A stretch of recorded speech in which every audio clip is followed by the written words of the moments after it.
开，思念也席卷而来。那李石山的案子怎么样了？石山啊，他还是坚持要跟他爸打官司，拿回他的身份证。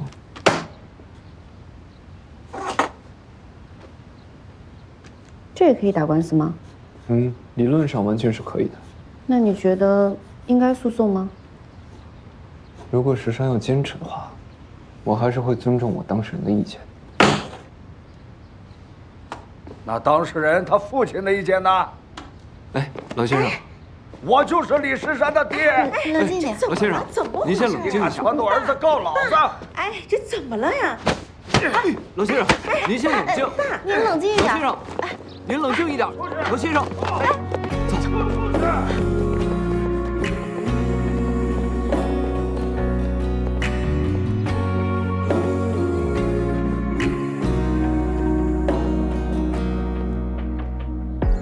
窗台的花绽放开，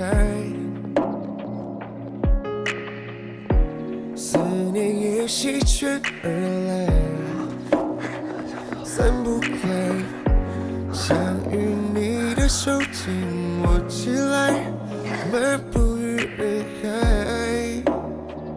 任由风轻轻拨动你裙摆，再过的回去吧。只有你是无法被替代。好像走反了。知道吗？我倔强，寻梦已久的爱。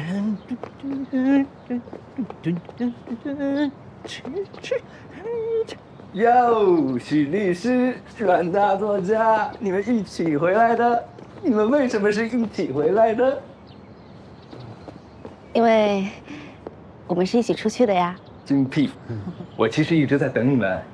许律师，我们的案件是不是可以择日开打？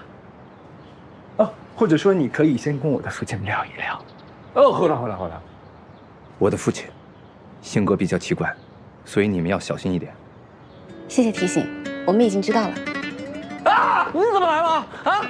许律师，这就是我爸，看见没有？他就是这么对我。你拍照啊，留证据。我知道彩姐是遗传谁。说这事管儿子。我要完成我梦想，这有什么问题吗？我记得你说这种情况我们可以找一个人你把我打死，一起多管闲事。谁给你养老啊？啊！哎，我走了，我离家出走。徐律师，你看啊，情况就是这么个情况，你也都看到了，这官司不是我非要打，它是没有调解的可能性。如果你坚持要打官司的话，我尊重你的选择。但不管是对簿公堂，还是私下调解，这都只是达成诉求的方式，所以你应该考虑清楚，你真正的诉求是什么。看来没听清楚啊！我换一个方式来问你啊。当你拿到身份证之后，你打算做什么？买票离开这里啊？去哪儿呢？去远方啊！去远方做什么？实现我的音乐梦想啊！梦想？就他那小兔崽子，一天到晚吊儿郎当，3天打鱼2天晒网，一会儿什么流浪啊，一会儿远方啊，他能坚持了多久啊？我是不支持的。但是我刚刚听下来，觉得您不是不支持他的梦想，您只是怕他会3分钟热度，不能坚持，对吧？也不是，我是不支持他，以为会弹几下吉他，会哼几句歌，就能出人头地了。我们普通人家哪里追求得起这种千军万马过独木桥的事儿啊？不行。那你打算怎么实现你的梦想？那就到了以后，我觉得自然会有方法。行，那这样，我来帮你算算你远方的花销吧。好，我们以陈律师来举个例子。他现在在杭市1个月的房租是2800块钱，还是跟别人一起合租的。一天的伙食费大概30-40，这还是有我们律所给他的补贴。如果是没有补贴的话，随随便便点个外卖下个馆子，1个月的伙食费要超过2000块钱，另外还有水电费、交通费、通信费。你在外地可是没有医保的，如果生了病，还得有医药费。如果说你连饭都吃不好，病都生不起，你如何实现自己的音乐梦想呢？其实做梦很容易，但是实现梦想很难。所以你做好心理准备和物质准备了吗？还有什么准备啊？天赋努力都不够，我替我儿子打算，我没错。您当然没错了。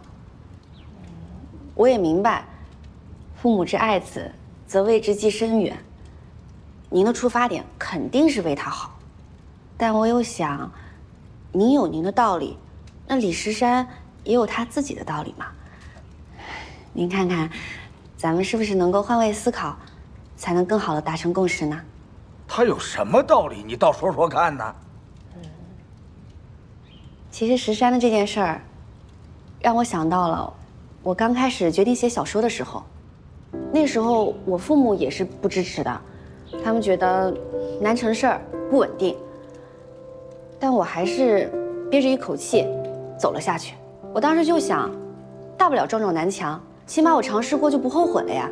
哎，结果没想到，我就一直写到了现在，而且我现在也找到了更多这个职业的价值跟意义。当我看到我写的文字可以给大家带去积极正向的能量，我真的非常庆幸自己当初不顾一切的决定。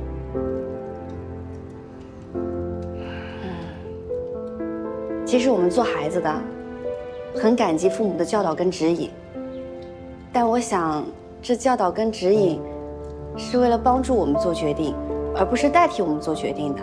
所以我想，那石山的道理可能就是每个人都有选择自己人生道路的权利，也唯有自己选择自负盈亏，才不枉走这一趟。反正我是一定要走的。我觉得从现在准备也不迟嘛。徐律师，你就帮我把身份证给要回来，行不行？我相信你很清楚，身份证的挂失补办可是要比打官司来得更快。那你要的究竟是身份证，还是你家里人的支持啊？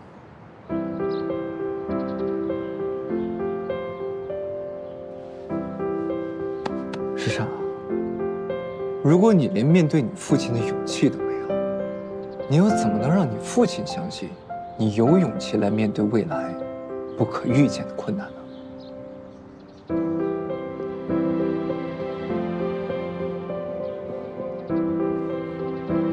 我明白了，徐律师。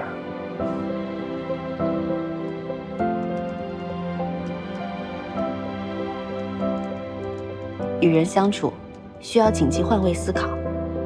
有时候，自以为的关心，可能是对方眼中的掌控；自以为的追梦，可能是对方眼中的胡闹；自以为的社死，可能是对方眼中的可爱。晚饭吃了吗？